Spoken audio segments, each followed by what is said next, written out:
নতুন ঘর করা যে একটা কষ্ট, সেটা বলে বোঝানো যাবে না। কারণ আমি জমি কিনছি, ভিটাটা বানানো দরকার। ভিটাটা বানাইতে যায় যে পরিশ্রম করতেছি আমি জানি, আর আমার উপরওয়ালাই জানে।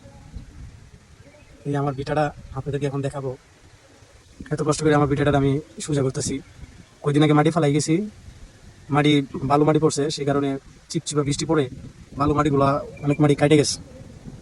তে আপনাদের মোটামুটি আমি 70,000 থেকে 80,000 টাকার মাটি ফালাইছি জায়গায়। তে মাটি যদি এভাবে কাইটা যায় তো আমার মাটি ফালাইয়া লাভ হইল না। এখন শুধু মাটি ফালাইয়া কামলা দিয়া লোকজন দিয়া যায়, সাইডের মাটি কাইটে কুটে উপরে উঠে হয়ে গেছিলাম। কিন্তু বৃষ্টিতে দেখি মাটি, উপরের মাটি যে বালু মাটিগুলা আস্তে আস্তে চলে যাচ্ছে।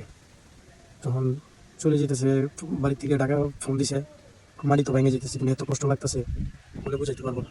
এখন আপনাদেরকে দেখাই, না দেখাইলে আসলে বিষয় বুঝবেন না। যে এই যেখানে মাটিগুলো ফেলাইছিলাম, এখানে আমার মোটামুটি 9.5 জায়গা আছে।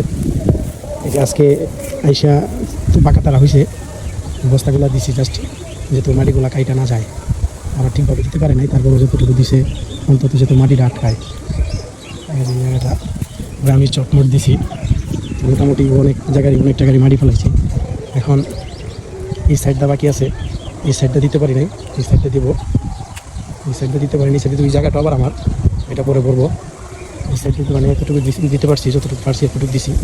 এই যে একটু জায়গা বেশি আবার বাকি, এই জায়গাটা ক্লিয়ার করতে হবে। এখন বস্তা নাই, আর কামলাদের সময় শেষ, তারা চলে গেছে। এখন আবার কয়েকদিন পরে আবার বস্তা নিয়ে হয়তো আমি আসলে আমরা আসবে, আশা করি আমরা করতে হবে আর কি। ঠিক আছে, কী করার আর কিছু করার নাই, গরিব হলে যা হয়। বাপের ভিটা তো পাই নাই, নিজে ভিটা দাঁড়িয়েছি, কিন্তু অনেক পরিশ্রম হইতেছে। এটা বর্তমানে নিজের টাকার ভিটা, মানে নিজের টাকার বাড়ি। আলহামদুলিল্লাহ, আমার বাড়ি করার তৌফিক দান করুন। সবাই আমার জন্য দোয়া করবেন। এই আমাদের গ্রামটা একটু দেখেন, আর আমার বাড়িটা দেখেন, কার কার ভালো লাগে বলুন। এই যে পাশে রাস্তা দেখতে পাচ্ছেন, এই যে রাস্তা, এটা হলো আমাদের পুরার বাড়ি। এই যে আমাদের বাড়িটা থেকে 4-5 দিক ঘুরে দেখালাম। চারিদিক দিয়ে অনেক সুন্দর একটা আবহাওয়া, প্লাস এত সুন্দর বাতাস আসে, সবসময় বাতাস আসে, ধুয়ে নিচ্ছে।